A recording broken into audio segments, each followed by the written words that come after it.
എല്ലാവർക്കും നമസ്കാരം. ഇന്ന് നമുക്ക് കിട്ടിയേക്കണ വണ്ടി ഓവർഹീറ്റ് ആയതാണ്. ഓവർഹീറ്റായി ഒരു മുട്ടൻ പണി തന്നെ കിട്ടിയിട്ടുണ്ട് ആൾക്ക്. മാക്സിമം നോക്കി കണ്ടറിയാം. ഇപ്പോൾ വണ്ടിയുടെ ഹെഡ് ടൈമിങ് കാര്യങ്ങളെല്ലാം അഴിച്ചു വെച്ചേക്കാം.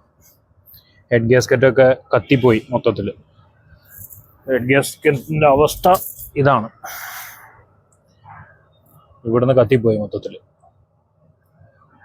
ഇപ്പോൾ സാധാരണ വണ്ടി എപ്പോഴും ഓവർഹീറ്റ് ആയി എന്ന് കാണുകയാണെന്നുണ്ടെങ്കിൽ വണ്ടി മാക്സിമം സൈഡിൽ ഒതുക്കാൻ നോക്കുക. വണ്ടി നിൽക്കണ വരെ ഓടിക്കാതിരിക്കാൻ നോക്കുക. അങ്ങനെ ഓടിച്ചു കഴിഞ്ഞാൽ ഇങ്ങനത്തെ പണികളൊക്കെ കിട്ടും. അപ്പോൾ കസ്റ്റമർ വിളിച്ച് വണ്ടി സ്റ്റാർട്ട് ആവണില്ല എന്നും പറഞ്ഞിട്ടാണ് നമ്മൾ ചെന്ന് നോക്കുമ്പോൾ ഓയിലിൻ്റെ അവസ്ഥ അതിലേല. ഇത് എൻജിൻ ഓയിലാണ് കേട്ടോ. ഈ ലെവലിലായി എൻജിൻ ഓയിൽ. വണ്ടി മിസ്സിങ് ഉണ്ടായിരുന്നു. അപ്പോൾ ഗ്യാസ്കറ്റ് മൊത്തം കത്തിപ്പോയി. ഹെഡും ലെയ്ത്തിൽ കൊടുത്ത് ഇപ്പോൾ ഫേസ് ചെയ്യേണ്ടി വരും.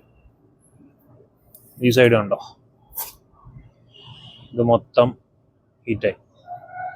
അപ്പോൾ മാക്സിമം എല്ലാവരും വണ്ടികളെല്ലാം യൂസ് ചെയ്യണതാണ് എല്ലാവരും. പക്ഷേ മാക്സിമം ഇപ്പോൾ വണ്ടി എടുക്കുകയാണെന്നുണ്ടെങ്കിൽ തന്നെ, കാലത്ത് എടുക്കുകയാണെങ്കിൽ തന്നെ ഒന്ന് എൻജിൻ ഓയിൽ, അതേമാതിരി തന്നെ കൂളൻ്റ്, ആ ലെവൽസുകളെല്ലാം ചെക്ക് ചെയ്യും. ഇപ്പോൾ ഏതൊരു പുതിയ വണ്ടി ഷോറൂമിൽ പോയാലും എല്ലാവരും പറഞ്ഞു തരുന്നതാണ് എവിടെയൊക്കെയാണ് എൻജിൻ ഓയിൽ വരുന്നത്, എവിടെ ബ്രേക്ക് ഓയിൽ വരുന്നത്.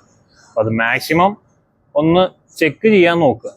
ചെക്ക് ചെയ്താൽ ഇങ്ങനത്തെ പണികളൊന്നും കിട്ടാണ്ട് മാക്സിമം നിൽക്കുക. അതേമാതിരി തന്നെ ഓവർഹീറ്റ് ആയി കഴിഞ്ഞിട്ടുണ്ടെങ്കിൽ, ടെമ്പറേച്ചർ ഹൈ ആയെന്നുണ്ടെന്നുണ്ടെങ്കിൽ മാക്സിമം വണ്ടി സൈഡിലാക്കി എന്താ കംപ്ലൈൻറ്റ് അടുത്ത ഏതെങ്കിലും വർക്ക്ഷോപ്പിലേക്ക് കോൺടാക്ട് ചെയ്തിട്ട് അവരെ കൊണ്ട് അത് ക്ലിയർ ചെയ്യിച്ചിട്ട് വണ്ടി ഓടിക്കാൻ നോക്കുക. ഇപ്പോൾ വണ്ടികൾ എന്തെങ്കിലും ഒരു ഇൻഡിക്കേഷൻ ഓവർഹീറ്റോ അല്ലെങ്കിൽ എൻജിൻ സംബന്ധമായി എന്തെങ്കിലും ഒരു സെൻസർ സംബന്ധമായി എന്തെങ്കിലും ഒരു ഇത് വരികയാണെന്നുണ്ടെങ്കിൽ അതിലൊക്കെ ലൈറ്റ് കത്തും. മീറ്റർ ബോർഡിൽ നോക്കി അറിയാൻ പറ്റും. എൻജിൻ ലൈറ്റ് കത്താം, ടെമ്പറേച്ചറിൻ്റെ കത്താം. അപ്പോൾ അതൊക്കെ മാക്സിമം നോക്കി ഓടിച്ചാൽ തന്നെ ഇങ്ങനത്തെ കുറച്ച് കാര്യങ്ങളൊക്കെ നമ്മൾ ശ്രദ്ധിച്ചാൽ തന്നെ നല്ല രീതിയിൽ വണ്ടി കൊണ്ടു നടക്കാൻ പറ്റും.